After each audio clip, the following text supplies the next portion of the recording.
دوستو، بزرگوں اور بھائیوں، نبی رحمت صلی اللہ تعالیٰ علیہ وآلہ وسلم کی سیرت مبارکہ اور سرور کائنات علیہ الصلاۃ والسلام کے احوال شریفہ کا ذکر امت مسلمہ کے درمیان روز کیا جاتا ہے۔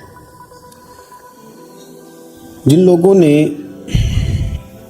بھوک نہ دیکھی ہو انہیں کھانے کی قدر نہیں ہوتی،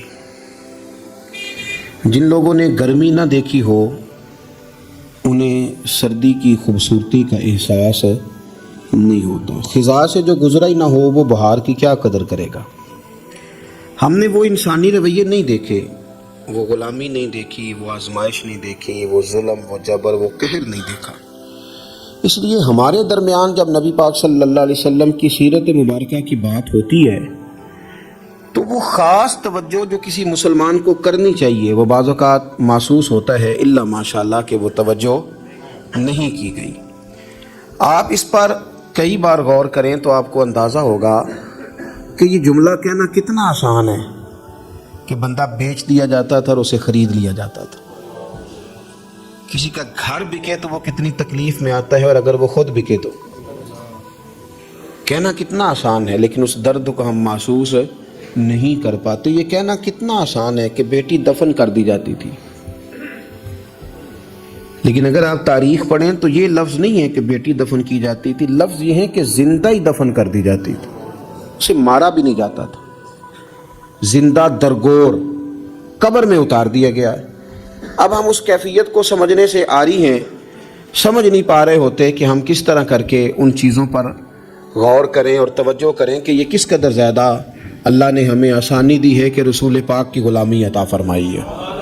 تو جو عرض کرنا چاہ رہا ہوں اس پر آپ غور کریں گے کہ وہ اس دور کی شدتیں چونکہ ہم نے دیکھی نہیں، آج بھی نہیں دیکھ رہے، تو اس لیے بعض اوقات میں دیکھتا ہوں کہ وہ بات ہو رہی ہوتی ہے تو لوگ اس کو اسی لہجے میں لے رہے ہوتے ہیں۔ نبی پاک صلی اللہ علیہ وسلم نے لوگوں کے اندر احساس بانٹا ہے، حضور نے درد دل تقسیم کیا ہے۔ نبی پاک علیہ الصلوۃ والسلام نے انہیں مادہ پرستی سے کھینچ کر اللہ کے قرب کا رستہ دکھایا ہے۔ حضور علیہ الصلوۃ والسلام نے انسانوں کے دل انسانوں کے حق میں نرم کیے۔ قرآن مجید فرماتا ہے لَقَدْ جَاءَكُمْ رَسُولٌ مِّنْ أَنفُسِكُمْ، تحقیق تمہیں میں سے ہم نے تمہیں ایک رسول عطا فرمائے، عزیز علیہ ما عنتم۔ قرآن مجید کے لفظوں کا حسن دیکھیے، فرمایا تمہارا مشکل میں پڑنا میرے نبی کو تکلیف دیتا ہے، حریص علیکم، وہ تمہاری بھلائی چاہنے میں جلدی کرتے ہیں، وبالمؤمنین رؤوف الرحیم، مومنوں پہ رؤوف بھی ہیں اور رحیم۔ نبی پاک صلی اللہ تعالیٰ علیہ وسلم نے دولت احساس، ہمارے اندر احساس نہیں رہتا، کوئی بھی کسی بھی قسم کی جب ہم کوئی بات شروع کرتے ہیں تو ہم یہ سمجھتے ہیں کہ دراصل جو میں نے سوچ لیا ہے اور جو میں نے طے کر لیا ہے وہ ٹھیک ہے۔ دوسروں کا جذبہ اور ان کے جذبات کا احساس وہ کرتے نہیں ہم، اور اگر کبھی نیکی کرتے بھی ہیں تو اس کو اتنا محدود کر لیتے ہیں، اپنے ذہن میں پہلے محدود کر لیتے ہیں کہ اس کا جو اسلام آفاقی پیغام نیکی کا دیتا ہے وہ ہمارے ذہنوں میں موجود ہی نہیں رہتا۔ دیکھیے نبی پاک صلی اللہ تعالیٰ علیہ وسلم نے امت پر جب صدقات اور زکوٰۃ ضروری قرار دیے تو فرمایا تم نے 2.5% زکوٰۃ دینی ہے، وہ بھی سال گزرنے کے بعد۔ اور کسی شخص کو حضرت ابی بن کعب رضی اللہ تعالیٰ عنہ نے کہا میں سارا مال دینا چاہتا ہوں، حضرت ابو لبابہ رضی اللہ تعالیٰ عنہ نے بھی کہا میں سارا دے دینا چاہتا ہوں، تو فرمایا 1/4 حصہ دے اگر بہت شوق آیا ہے تو، ایسا نہ ہو تیرے بچے بعد میں دوسروں کے ہاتھوں کی طرف دیکھیں۔ لوگوں کو حضور نے اتنا پابند کیا، لیکن جب اپنی ذات کی باری آئی تو کنز المال میں موجود ہے کہ ایک صحابی نے آ کے کچھ سوال کیا، یا رسول اللہ صلی اللہ علیہ وسلم مجھے کچھ چیز چاہیے، تو کریم فرمانے لگے اس وقت تو بظاہر میرے پاس موجود نہیں، ذرا لطف لیجئے گا بات کا۔ حضور فرمانے لگے فلاں دکاندار کے پاس جا اور میرے نام پہ ادھار لے لے، یعنی میرے نام پہ ادھار لے لے۔ وہ کہتے ہیں نا میرے ابا جی کا کھاتا چلتا ہے وہاں تو میں چیزیں لے لیتا ہوں، فرمایا میرے نام پہ تو ادھار لے لے، پیسے میں دے دوں گا۔ حضرت عمر بیٹھے تھے، انہوں نے کہا یا رسول اللہ صلی اللہ علیہ وسلم اللہ ہمیں اس کا مکلف تو نہیں کرتا، لا یکلف اللہ نفسا الا وسعها، ہے تو دے دو ورنہ پابندی نہیں۔ قرض اٹھا کے کسی کی مدد کرنا اللہ تو اس کا پابند نہیں کرتا۔ حضرت عمر نے جب حضور کو یہ کہا تو سرکار نے یہ بات ناپسند کی، پسندیدگی کا اظہار نہیں کیا۔ ایک انصاری قریب بیٹھے تھے، وہ کہنے لگے حضور آپ بانٹیے، عرش کا مالک آپ کو بڑا ہی عطا کرے گا۔ حضور ان کی بات سے راضی ہوئے، پتہ کیا فرمایا؟ فرمایا مجھے بھی اسی چیز کا ہی حکم دیا گیا ہے۔ قرض اٹھا کر بھی حضور صلی اللہ تعالیٰ علیہ وسلم کسی کے ساتھ بھلائی کرتے ہیں۔ احساسات جب اس حد تک آتے، ہم نے پتہ کیا سمجھ لیا ہے کہ میرے ذمے میرے بچوں کے اخراجات ہیں، میرے بہن بھائیوں کی ہیں، اس کے علاوہ میری گلی میں، میرے محلے میں، میرے دوستوں میں، میرے رشتہ داروں میں کوئی بچہ کتنا بھی لائق ہو، پڑھے نہ پڑھے مجھے غرض نہیں، اسکول جائے نہ جائے مجھے غرض نہیں، کوئی اس کا کسی قسم کا بھی مستقبل بنے نہ بنے مجھے کیا لگے۔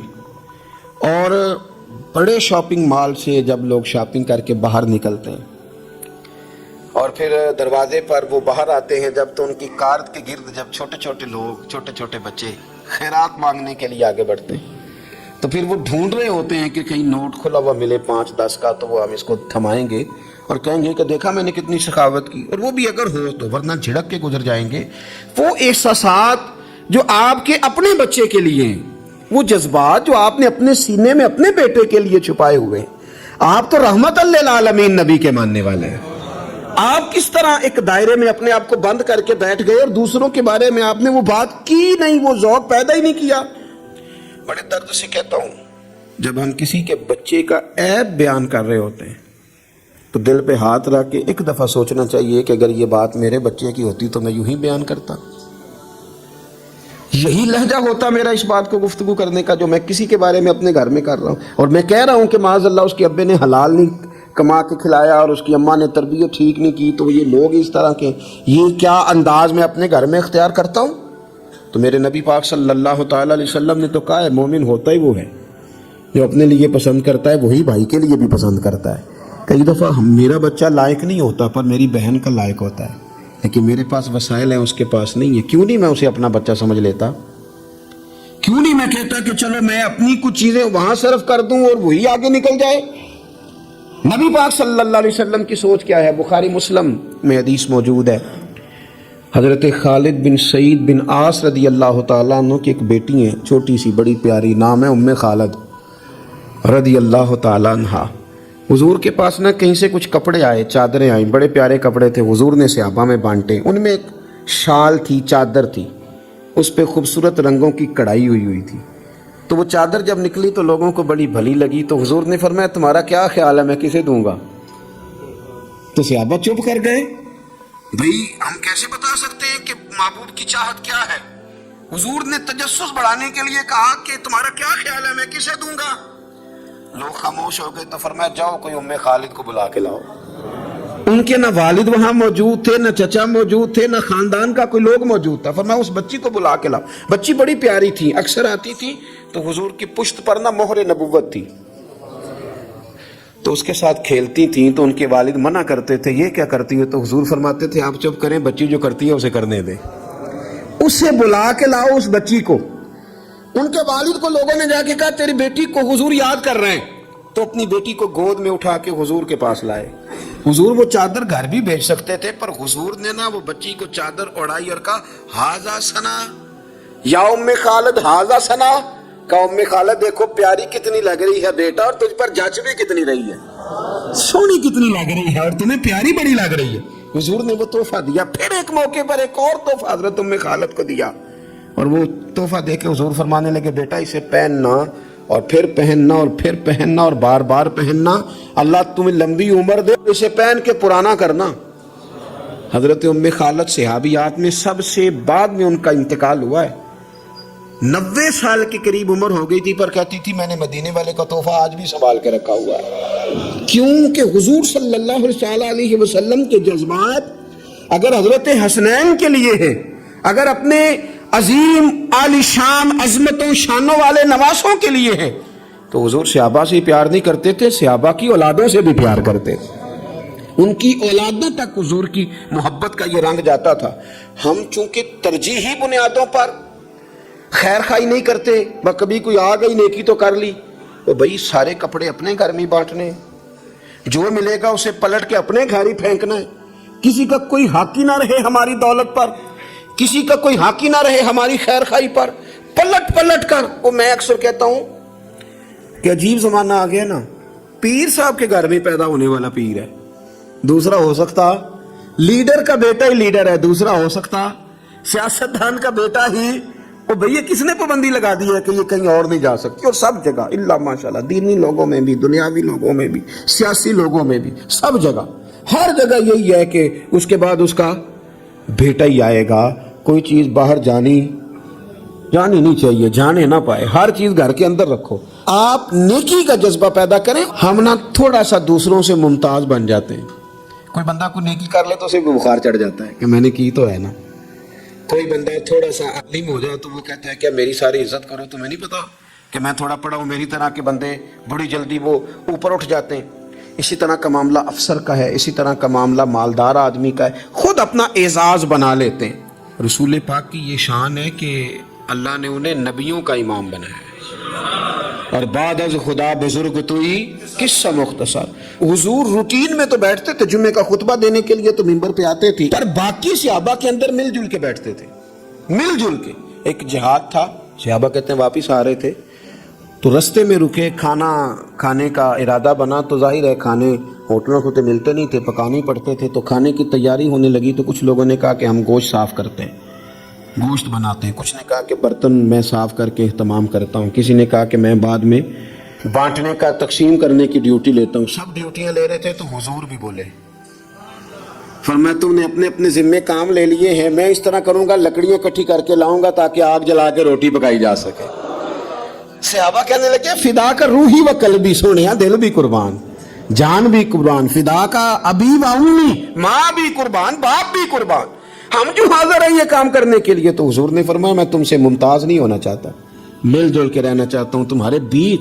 آپ جب لوگوں کے بیچ وقت گزارتے ہیں تو تبھی تو ان کے دکھ سکھ کا آپ کو پتہ چلتا ہے، اور جب آپ اپنا لیول ہائی کر کے اوپر اٹھ جاتے ہیں تو پھر آپ کو کیسے پتہ چلے گا کہ عام آدمی کس تکلیف میں مبتلا ہے۔ میرے نبی پاک علیہ السلام صحابہ کیا حضور سے بات کرتے ہیں، حضور تو نبیوں کے امام ہیں، لیکن سرور کائنات علیہ السلام نے لوگوں کے بیچ رہ کے لوگوں کے ساتھ اعلیٰ نیکی کرنے کا پیغام دیا، اور نیکی کو اس کے بام عروج تک جا کر لوگوں تک اتارنے کی نبی پاک علیہ السلام نے بات کی، بام عروج تک جا کے۔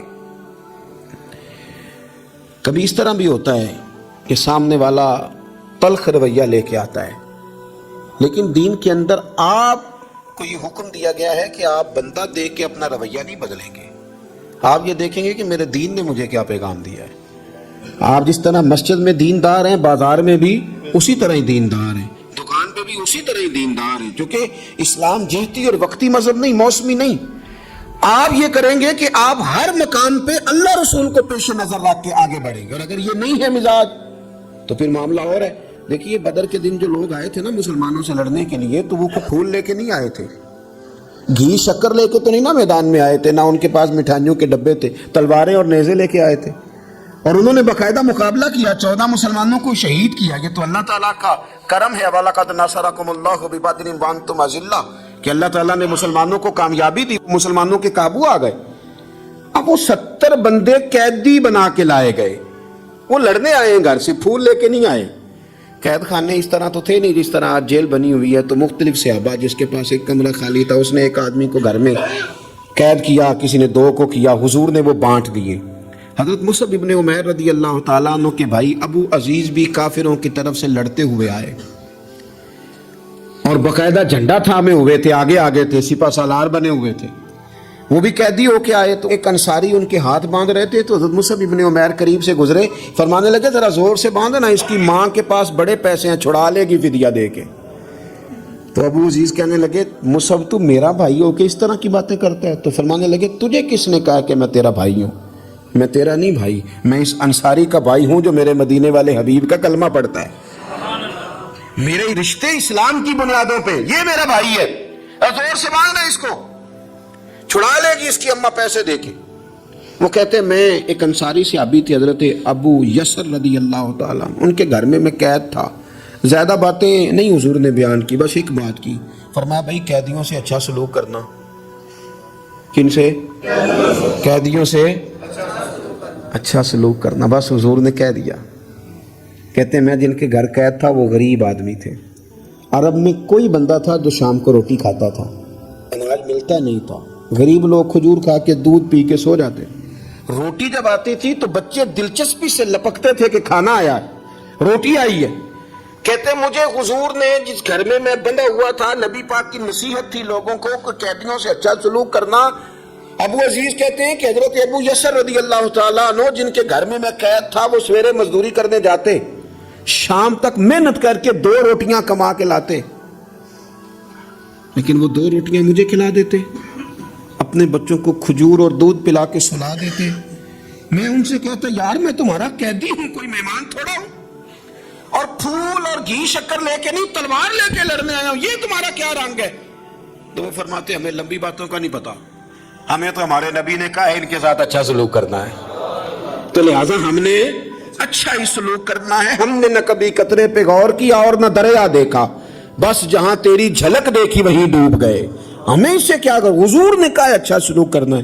اب وہ عزیز کہتے ہیں جب میں روٹی کھاتا تھا اور محنت مزدوری سے کما کے لاتے تھے اور ان کے بچے دودھ کھجور پہ گزارا کرتے تھے تو میں رویا کرتا تھا, اور میں کہتا تھا جو دین کے بارے میں کفر نے بتایا تھا وہ اور تھا, جو بتایا تھا وہ اور تھا, اور جو میں نے دیکھا ہے یہ تو اور ہے, جو میں نے عملاً دیکھا ہے یہ تو اور. آپ کے جذبات ہوں, آپ کے خیالات ہوں, آپ کی اچھائی لوگوں کو قائل کر لے. دیکھو میرے عزیز, آ جاتے ہیں لوگ, ان کی ذہن بنا دیے جاتے ہیں, لوگوں کو کہا جاتا ہے مولوی خطرناک ہوتے ہیں, یہ بڑا ڈرونا سبجیکٹ ہے, اس کے قریب نہ جانا. کہا جاتا ہے کہ جناب ہو دیندار طبقہ, کیا کریں اس نوجوان کو پتہ ہی نہیں بیچارے کو, اس کو جس طرح کسی نے گائیڈ کیا اس طرح وہ گائیڈ ہو گیا. اب اگر آپ کے جذبات بھی اس کے لیے جارحانہ ہوں گے تو اسے پناہ کہاں ملے گی؟ آپ کو اس کو بتانا ہے کہ بات کچھ اور ہے, رنگ کچھ اور ہے, تجھے جو پڑھایا گیا ہے وہ بات اور ہے, اور یہاں وہ رنگ اور ہے. حضرت فضالہ بن عمیر کہتے ہیں کہ میں بھی فتح مکہ کے موقع پہ نا اپنی تلوار کو, اپنی خنجر کو تیار کر کے اور بغل میں دبا کے اور چادر اوڑھ کے گیا تھا کعبے کا طواف کرنے, کہ حضور میرے قریب سے گزریں گے تو معاذ اللہ شہید کر دوں گا. لیکن اللہ نے تو غیب کے خزانوں کی کنجیاں دی ہیں نا اپنے نبی پاک کو, میں شہید کر دوں گا. کہتے میرے ہاتھ میں خنجر تھا, بغل میں تلوار تھی. خیال تھا طواف کرتے کرتے سارے لوگ مسجد آتے ہیں, پر یہ ضروری تو نہیں سارے اچھی نیت سے ہی آئیں, کچھ اور نیتیں لے کے بھی آتے ہیں, اپنے اپنے ارادوں سے بھی آتے ہیں. خنجر لے کے آیا خانہ کعبہ کا طواف کرنے, اور جب نبی کریم صلی اللہ تعالی علیہ وسلم نے مجھے دیکھا, حضور جان چکے ہیں کہ میں قتل کرنے کے ارادے سے آیا ہوں, تو مجھے دیکھ کے فرمانے لگے تو فضالہ ہے؟ میں نے کہا یا رسول اللہ فضالہ ہوں. تو فرمایا بول نہ جو دل میں چھپا کے آیا ہے. خیال آیا مسلمان نیک و بد پہچان جاتے ہیں, محمد آدمی کے دل کی باتیں جان جاتے ہیں صلی اللہ تعالی علیہ وسلم. کر نہ جدھر تو آیا ہے. تو فضالہ کہنے لگے حضور کچھ بھی نہیں, میں تو اللہ کا ذکر کر رہا ہوں. تو حضور فرمانے لگے چل پھر استغفار ہی کر لے. گویا حضور نے یہ نہیں کہا تو جھوٹ بول رہا ہے, بات اس طرح کی کہ تو استغفار پڑھ لے, پھر اپنی پچھلی بات سے توبہ کر لے. فضالہ کہتے ہیں یہ کہتے کہتے حضور نے دست کرم اٹھایا اور اپنا مقدس ہاتھ میرے سینے پہ پھیرا, سارا کفر, سارا نفاق, سارا شرک نکل گیا. مجھے کائنات میں سب سے پیارا چہرہ ہی مدینے والے رسول کا نظر آنے لگا. قدموں پہ آ گیا, میں غلام بن گیا نبی پاک کا. وہاں سے واپس آ رہا تھا تو ایک عورت تھی جس سے میرے شناسائی تھی, تعلقات تھے, میں کبھی اس سے ملتا تھا. میں گزر رہا تھا تو اس نے مجھے بلایا, میں نے توجہ ہی کوئی نہیں کی.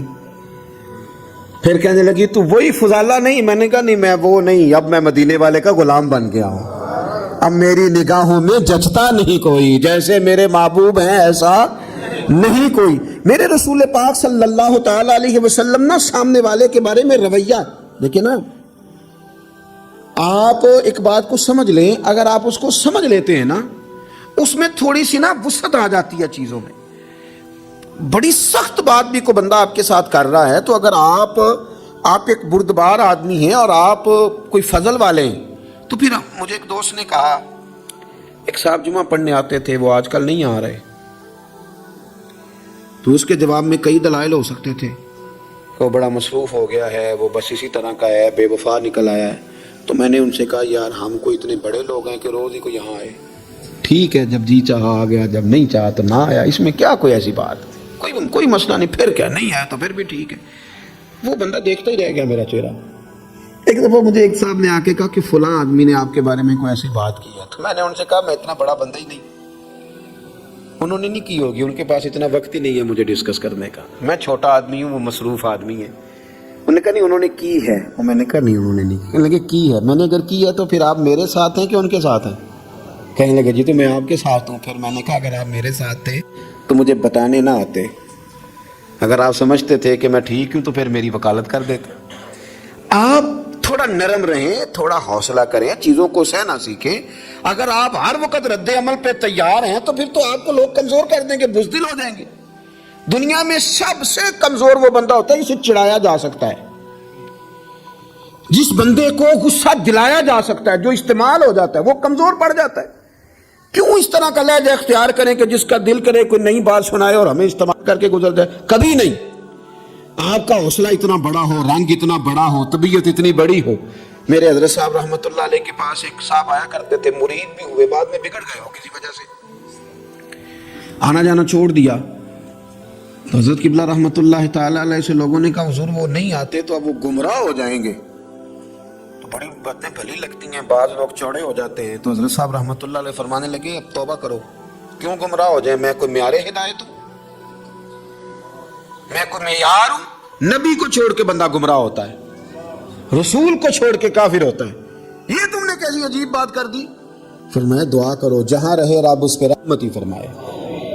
ہم دائرے میں بند ہو جاتے ہیں، ہم کہتے ہیں صرف جو میرے ساتھ ہے وہ ٹھیک ہے، تو جو باقی اربوں خربوں لوگ ہیں وہ کدھر گئے؟ آپ اپنا دل حوصلہ بڑا کریں، جب آپ کو لوگ غصہ دلانے پہ آ جائیں تو وہ آپ کو استعمال، ان کو پتہ چل جائے گا آپ استعمال کیسے ہوتے ہیں، آپ کس طرح استعمال ہوتے ہیں ان کو سمجھ آ جائے گی۔ میرے رسول پاک صلی اللہ علیہ وسلم نے پیار اس طرح کیا ہے، سیرت اس طرح بانٹی ہے کہ اس میں خیر خائی چھلکتی۔ میں نا اپنے دادا جی سے، اپنے نانا جی سے، پھر اپنے ابا جی سے، پھر اپنے محلے کے بزرگوں سے، پھر اپنے علاقے کے بڑوں سے ایک بات سنتا تھا تو میں کہتا تھا کہیں سے تو یہ آئی ہے نا، یہ ان کی اپنی پیدا کردہ تو نہیں نا۔ سادے لوگ، انگوٹھا چھاپ لوگ، اپنا نام بھی نہیں لکھ سکتے، پر وہ کہتے تھے اے تھی آ گئی ہے بوئے تھے، ہن موڑ سکتے؟ سمجھ آ رہی ہے میری بات کی؟ دروازے پہ بیٹی آ گئی ہے، اب کچھ ہو سکتا؟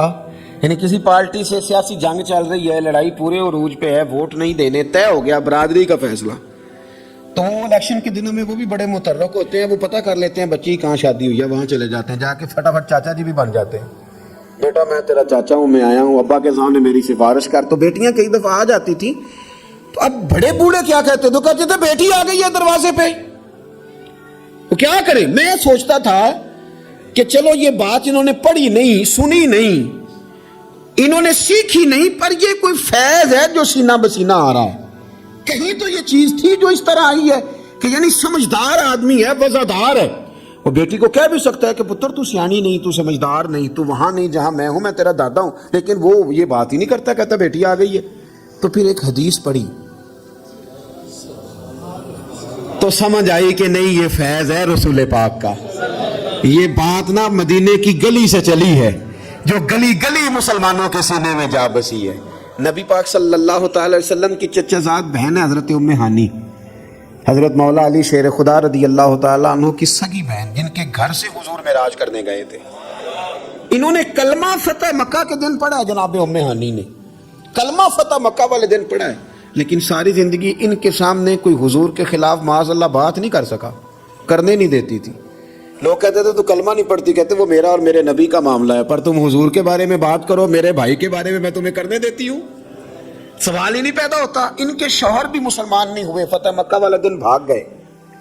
ان کے رشتے میں کچھ دیور تھے سسرال کے رشتوں میں سے، وہ تو اتنے سخت کافر تھے، اسلام کے دشمن تھے، لیکن حضور جب فتح مکہ پہ گئے تو بڑے بڑے لوگوں نے دعوت دی، پر حضور ان کے گھر میں گئے، نفل بھی وہیں پڑے، روٹی بھی وہیں کھائی، وہاں رہے۔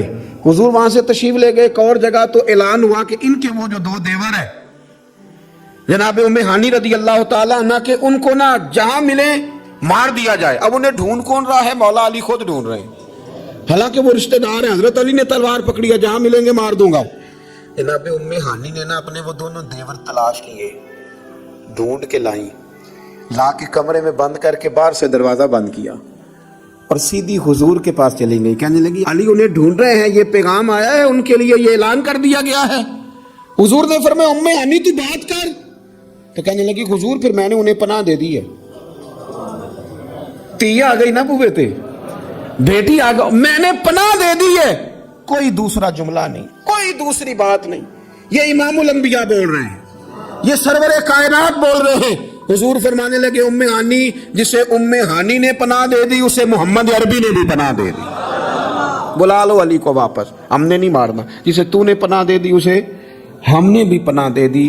بیٹی جو آ گئی ہے, بہن جو آ گئی ہے دروازے پہ, چل کے جو آ گئی ہے تو ختم ہو گئی بات. مجھے سمجھ آ گئی کہ میرے دیہات کے بزرگوں کے سینوں تک یہ جو بات پہنچی ہے تو یہ کوئی فیض ہے, یہ کوئی کرم ہے, یہ کہیں سے چلی ہے جو یہاں تک آئی. عزیز بھائی, رسول پاک صلی اللہ علیہ وسلم نے وہ والی سوچیں سوسائٹی کو دی, معاشرے میں وہ والی خیر نبی پاک علیہ الصلوۃ والسلام لے کے آئے جس کی سوسائٹی کو بڑی زیادہ ضرورت تھی, جس کی حاجت تھی. میرے رسول پاک صلی اللہ تعالی علیہ وسلم خوب محبت فرماتے اپنوں سے, بیگانوں سے, غیروں سے, اس سے بھی اس سے بھی. لوگوں کی رسائی حضور تک آسان تھی, اپنا دکھ جا کے حضور کو سنا لیتے تھے. میں آپ سے عرض کروں, پہلے تو دکھ سنتا کوئی نہیں, اور اگر کوئی سننے لگے تو سنانے والا سناتا نہیں. کیوں؟ اعتماد کیسے کریں, یہ کیسے کہیں کہ ہمارا راز راز ہی رہے گا. لوگ اپنے سینوں میں چھپائے نفسیاتی مریض ہو گئے, لوگ اپنے دلوں میں اپنے دکھ لیے قبروں تک چلے گئے.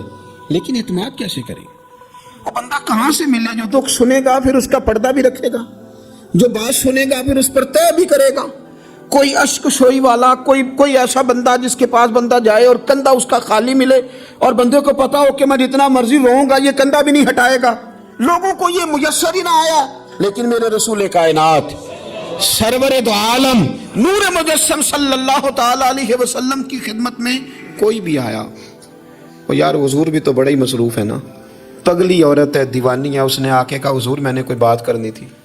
تو فرمایا تو جس گلی میں کہے گی میں وہیں تیری بات سننے کو تیار ہوں, تو جہاں کہے گی. یعنی یہ نہیں فرمایا کہ تو کل شام عصر میں آ جانا, ہوتی ہے مصروفیات, ترتیب دے لیا جاتا ہے, وقت بعض اوقات ہوتے ہیں مسائل. لیکن حضور نے جو سیرت چھوڑی وہ یہ ہے کہ تو جہاں کہے گی. اور صحابہ کہتے ہیں پھر ہم نے دیکھا بھی اس نے ایک گلی میں حضور کو کھڑا کیا ہوا ہے, اور وہ نبی پاک صلی اللہ علیہ وسلم کو نہ اپنے دکھ سنا رہی ہے. شاید یہی وجہ تھی حضور کائنات کے دکھ سنتے تھے اور کائنات میرے نبی کی رسالت کا اعلان کرتی تھی. حضور اگر ان کی سنتے تھے تو یہ ساری زمین و آسمان کی مخلوق حضور کے ترانے پڑھتی تھی, نبی پاک کی نعتیں پڑھتی تھی, حضور کا تذکرہ کرتی تھی. یہاں تک کہ جن کو لوگ بھیڑیے کہتے ہیں وہ بھی حضور کے گن گاتے تھے. ایک شخص کہتا ہے میں بکریاں چرا رہا تھا تو بھیڑیا ایک بکری اٹھا کے لے گیا, میرے پاس نیزہ تھا, تلوار تھی, ڈنڈا تھا, میں نے اس کو اس طرح کر کے گھیرا کہ بکری چھڑا لی. بھیڑیا جا کے بیٹھ گیا پہاڑ کے اوپر, اس کو رب نے زبان دی, وہ بولنے لگا, کہنے لگا مجھے اللہ نے رزق دیا تھا تو نے چھین لیا ہے. کہتے میں پہلے ڈرا, پھر میں نے اسے کہا بھیڑیا کیسے بولتا, یہ تو بڑی عجیب بات ہے. وہ کہنے لگا ایک بات اس سے بھی عجیب ہے. میں نے کہا وہ کیا؟ کہنے لگے مدینے میں حضور آ گئے ہیں اور تو نے ابھی تک جا کے کلمہ ہی نہیں پڑھا. وہاں حضور آ گئے اور تو نے, یہ اس سے بھی عجیب بات نہیں, بھیڑیا بول رہا ہے. کائنات کے جب حضور نے یہ جو پوری دنیا میں لوگوں نے یا رسول اللہ یا رسول اللہ یا رسول اللہ کی صدا بلند کی, اور یہ ذرہ ذرہ بھی عید میلاد پہ حضور کے ترانے پڑھتا نظر آیا, تو یاد رکھو حضور نے اپنی مدثر کی چادر پھیلائی ہی اتنی ہے کہ دھرتی ساری کے دکھ حضور نے سمیٹ لیے. اللہ کے رسول صلی اللہ علیہ وسلم نے اپنی چادر نور میں لے لیا سب کو. پر میں کیا کروں, میری ملت کا جوان اگر کبھی موبائل سے گردن اٹھائے گا تو باپ کا حال پوچھے گا نا, وہ اگر کبھی مووی سے اپنے آنکھیں سائیڈ پہ کرے گا تو اماں سے پوچھے گا نا کہ آپ کو کوئی تکلیف تو نہیں ہے. اس طرح کر کے دنیاوی مشاغل اور مسائل میں ہم الجھ گئے ہیں اور کوئی فائدہ بھی نہیں اٹھا پا رہے, کچھ بھی نہیں ہے, کچھ بھی نہیں ہمارے, ہم نے کوئی نفع نہیں حاصل کیا, الجھتے ہی جا رہے ہیں. ایک تو اپنے آپ کو لوگوں کے بیچ لائیں, اپنے آپ کو بڑا سمجھنا ختم کریں, کسی کی بھی بات سنیں, کسی کو بھی, یعنی خود ہی سارا کچھ بن جانا, خود ہی بتا دینا, خود ہی اعلان کر دینا, خود بخود ہی اپنے آپ کو نیک سمجھ لینا, خود بخود ہی اپنے آپ کو بڑا جان لینا, اس سے تھوڑا سا باہر آئیں. اور دوسرا یہ کہ جس حد تک ممکن ہو جس حد تک آنسو پوچھے جا سکیں اس حد تک تو جانا ہماری ڈیوٹی ہے کہ نہیں؟ جو ہماری احاطے میں لوگ آتے ہیں ان کی حد تک تو ہم خیر بانٹ سکتے ہیں کہ نہیں؟ ایک بات آخر میں آپ کی خدمت میں نے عرض کرنی ہے، بڑی تکلیف کے ساتھ عرض کروں گا. دیکھیں، کچھ نہیں نہ کر سکتے تو لوگوں کے لیے جذبات ہی اچھے کر لیں، خیر کے جذبات اپنے دلوں میں لوگوں کے لیے پیدا کریں اور موقع دیں. ہر شخص اپنی اپنی جگہ پہ اپنے اپنے حساب سے. آپ نے کبھی حدیثوں کی روایت میں یہ سنا ہے کہ یہ حدیث حضرت خالد بن ولید سے مروی ہے؟ ہوں گی چند حدیث پر چند حدیثیں کس سے مروی ہیں؟ حضرت ابو ہریرہ سے ہیں، حضرت انس بن مالک سے، حضرت عائشہ سے، ایسے ہی ہے. چلیں آپ نے وہ واقعہ سنے ہوں کہ تلوار لی تھی تو فلاں جگہ پہ حضرت ابو ہریرہ نے اتنے لوگ کاٹ دیے تھے، کوئی بات ایسی سنی ہو؟ ایک آدمی میدان میں ہے، وہ جہاد کر رہا ہے، کہ یہاں بیٹھا ہے وہ رسول اللہ کا دین بیان کر رہا ہے.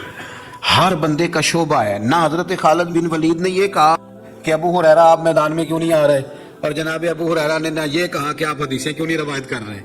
تو ہم ایک دوسرے کے لیے جب جذبات اتنے حسین پیدا کر لیتے ہیں، دل ہم اگر حضرت ابو ہریرہ رضی اللہ تعالیٰ عنہ حضور سے وہ سارا خزانہ لے کے اندر جمع نہ کرتے تو ہم تو آج بھائی کوئی شے ہی نہ بتا پاتے لوگوں کو، کوئی چیز آتی نہ. یہ ضبط، یہ حوصلہ انہوں نے پیدا کیا تو بات آگے کی. کسی بھی شعبے میں آپ تعلق رکھتے ہیں، کسی بھی شعبے میں ایک دوسرے کی، میں کیا کرتا ہوں، یہ سپیکر والا ساتھی نہ آئے تو ہم بڑے پریشان ہو رہے ہیں کیونکہ اس نے چلایا ہے تو میری بات آپ تک پہنچ گئی. ہر بندے کی ضرورت کو محسوس کریں. میں بہت سارے کام نہیں کر پاتا اپنے ہاتھ سے، یعنی مجھے روز کہیں دور دراز جلسوں پہ جانا ہوتا ہے، تو جلسے پہ جا کے میری ہی اہمیت ہے، میرا ہی نعرہ ہے، میرے گلے میں پھول ہیں. پر ڈرائیور جو بیچارہ، میں تو سو گیا گاڑی میں، وہ تو جاگتا رہا، میں کئی دفعہ سارے راستے سویا رہا، وہ جاگتا رہا. اس کے بغیر کام چلتا ہے؟ تو بھئی ہر بندے کی اپنی جگہ پہ ایک اہمیت ہے. آپ اس اہمیت کو سمجھیں اور پیار بانٹیں. اللہ کے حضور دعا ہے مالک ہمیں حضور کی سیرت سے فیض یاب فرمائے. آخر دعوانا الحمدللہ رب العالمین.